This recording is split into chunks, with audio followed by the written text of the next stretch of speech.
Assalamualaikum, annyeong. Gimana kabarnya semua? Semoga semuanya sehat-sehat dan baik-baik aja ya. Kali ini gue bakal ngebawain satu kasus yang cukup viral pada saat itu di Amerika Serikat. Lebih tepatnya bukan tentang cara pelenyapan, melainkan kasus cinta segitiga yang terjadi di dalamnya. Penasaran? Yuk kita lihat.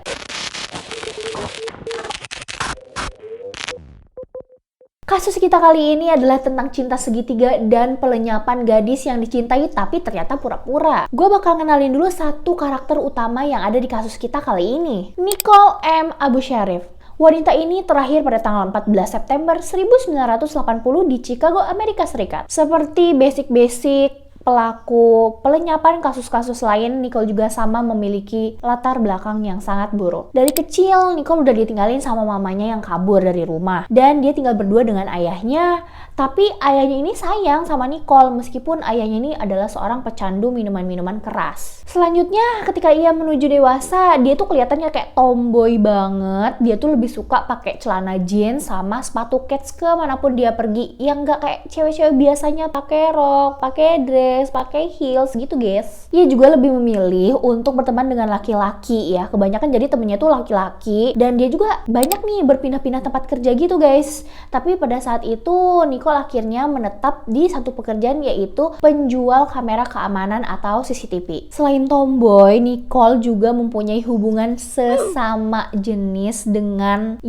sesama wanita. Beberapa kali kencan dan pacaran sama teman sesama jenisnya. Tapi tidak pernah bertahan lama guys. Pada saat itu ia bertemu dengan seorang perempuan, Becky namanya, dan bertahan cukup lama sampai akhir hayat Becky. Siapa sih Becky ini? Kita bakal ulik sedikit. Rebecca Lynn Klein. Wanita ini terlahir pada tanggal 4 April 1974. Becky ini kebalikannya dari Nicole. Dia itu wanita yang cerdas, cantik, kerja keras, dan dia itu punya keluarga cemara yang cukup berada. Bahkan ya sampai saking kayak si Becky ini tuh punya jiwa sosial yang tinggi, dia itu membuka tempat penitipan lansia. Bahkan dia juga tuh mengurusi beberapa lansia, menghabiskan waktunya tuh di tempat penitipan tersebut guys. Saking dia tuh suka sekali mengurusi tentang kehidupan dan masyarakat. Saat Becky bertemu dengan Nicole, sebenarnya Becky itu udah punya tunangan. Tapi seiring berjalannya waktu, buih-buih cinta itu mulai ada. Bahkan Becky ini rela loh meninggalkan tunangannya demi Nicole. Gak lama setelah si Becky ini meninggalkan tunangannya, ia menjalin hubungan dengan Nicole. Dan tidak lama dari situ mereka pindah ke rumah kecil yang ada di Villa Park di Illinois, Amerika Serikat. Mereka berdua ini ya dikenal sebagai pasangan yang adem ayem,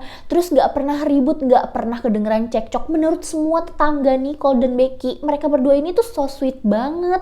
Bahkan gak pernah tuh ya ada kayak pertengkaran atau kayak mereka itu gak serasi. Mereka tuh bener-bener so sweet dan sangat kompak.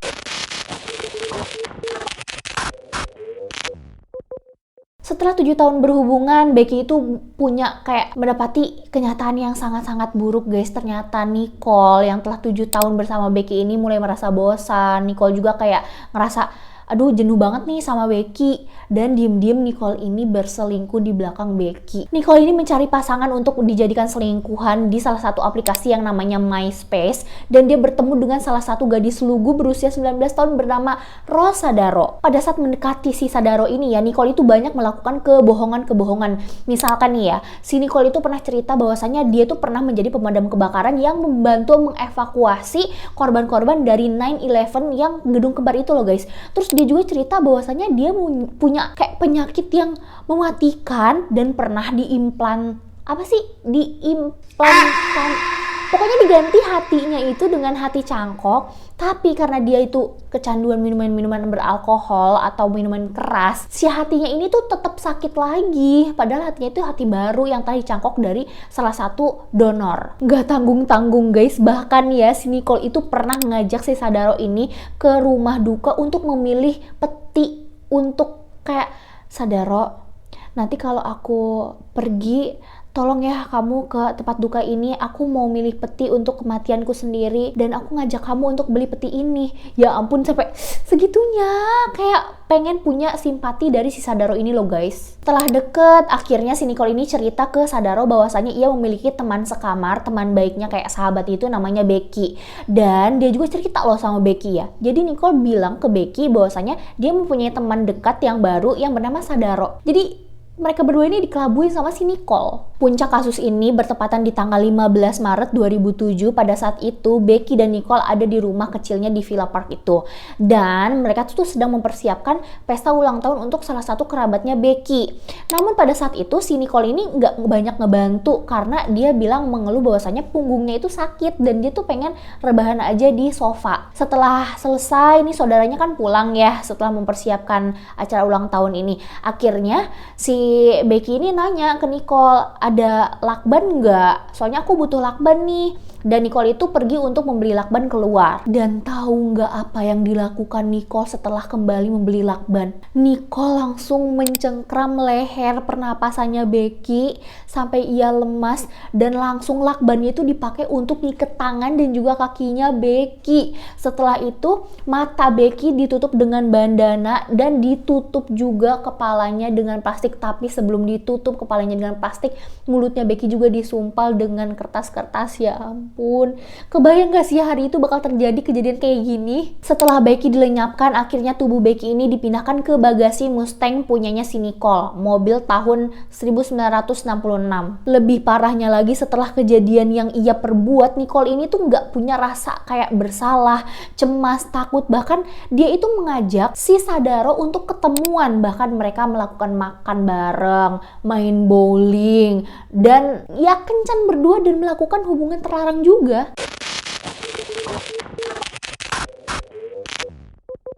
Udah pasti dong Becky nggak ada kabar, hilang, terus juga nggak pernah update sesuatu dan nggak pernah kelihatan lagi. Pasti temen dan saudara-saudaranya itu penasaran kemana nih si Becky. Dan emang sih si Nicole ini tuh menyatakan bahwasanya Becky ini telah pergi dari rumah dan dia bakal lapor ke polisi. Setelah polisi melakukan investigasi, ternyata petunjuk-petunjuk yang didapatkan ini merujuk kepada Nicole sebagai tersangka. Petunjuk paling besarnya itu adalah tubuhnya Becky ada ditemuin di bagasi, masih di dalam bagasi mobil Mustangnya si Nicole. Langsung aja kan si Nicole ini diringkus oleh polisi dan dikumpulkan semua bukti-bukti untuk dilakukan tes DNA. Akhirnya kan si Nicole ini diinterogasi nih sama polisi, dan dia juga menyebutkan satu nama, namanya tuh Robert L. Edward, yaitu temen dia di tempat kerjanya di CCTV itu loh guys. Namun Edward ini kan ditanya juga sama polisi, kamu ngebantuin perencanaan pelenyapan si Becky ini? Terus dia bilang, aku itu cuman berlangganan obat-obat terlarang dari Nicole, Pak. Jadi pada saat itu aku tuh nggak ada di sana untuk membantu, melainkan aku cuman untuk ngambil barang terlarang itu aja ke Nicole. Itu menurut Edward. Sadaro pun tidak luput ya untuk ditangkap oleh polisi. Dia tuh ditanya-tanya, diinterogasi lama oleh polisi, dan dia mengatakan bahwasanya aku ini cuman korban aja Pak, korban dari kebohongannya Nicole. Nicole itu banyak banget bohong, dan dijelasin semua kebohongannya Nicole terhadap dia untuk mendapatkan simpatinya si Sadaro ini. Dan Sadaro pun menyatakan bahwasanya ia tidak terkait sama sekali terhadap pelenyapannya Becky. Saat Nicole dan Robert diadili di pengadilan ya, mereka itu dijatuhi hukuman yang berbeda.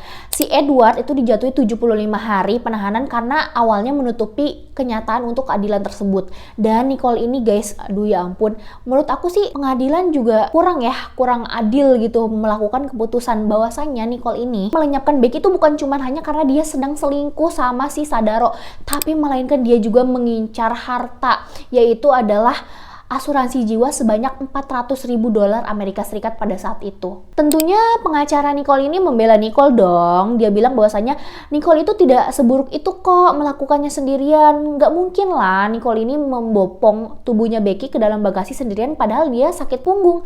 Tapi semuanya dipatahkan gara-gara Nicole ini ternyata kedapatan mempunyai senpi. Yang spekulasi polisi itu mengatakan bahwasanya senpi ini ditodongkan ke Becky pada saat Becky lemas untuk memasukkan dirinya sendiri ke dalam bagasi, barulah Becky dilenyapkan di sana sampai kehilangan nyawanya. Finalnya pada tanggal 5 Mei tahun 2009, akhirnya banget setelah penantian panjang, pengadilan berkali-kali, terus juga penimbangan dan lain sebagainya, akhirnya Nicole ini ditetapkan sebagai tersangka pelenyapan tingkat 1 atau berencana berdasarkan pengincaran harta yang tadi itu untuk asuransi jiwanya si Becky, dan dijatuhi 50 tahun penjara aja. 50 tahun penjara aja atas pelenyapan berencana.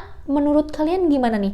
Kalau spekulasi aku sendiri ya, dia cuman ngincer hartanya Becky, terus juga rumah singgahnya panti sosialnya Becky. Terus dia juga sebenarnya nggak cinta sama Becky karena dia selingkuh, dan cuma 50 tahun penjara aja, pelenyapan orang yang sangat baik, dikenal oleh orang-orang juga sangat berjiwa sosial tinggi. Ini nggak adil banget menurut aku ya. Menurut kalian gimana? Coba tolong nanti komen di bawah. Harusnya Nicole itu diapain? Jadi gitu aja guys, semuanya cerita tentang Becky dan Nicole dalam percintaan segitiga mereka ini. Semoga hal ini tidak terjadi pada kita dan kita terhindar dari hal-hal yang tidak diinginkan. Jangan lupa like, di komen juga, di subscribe apa pendapat kalian. Jangan lupa klik loncengnya, klik, gratis, tenang aja. Kalau bayar mah namanya beli, ya kan? Terima kasih semuanya, sehat-sehat. Assalamualaikum warahmatullahi wabarakatuh.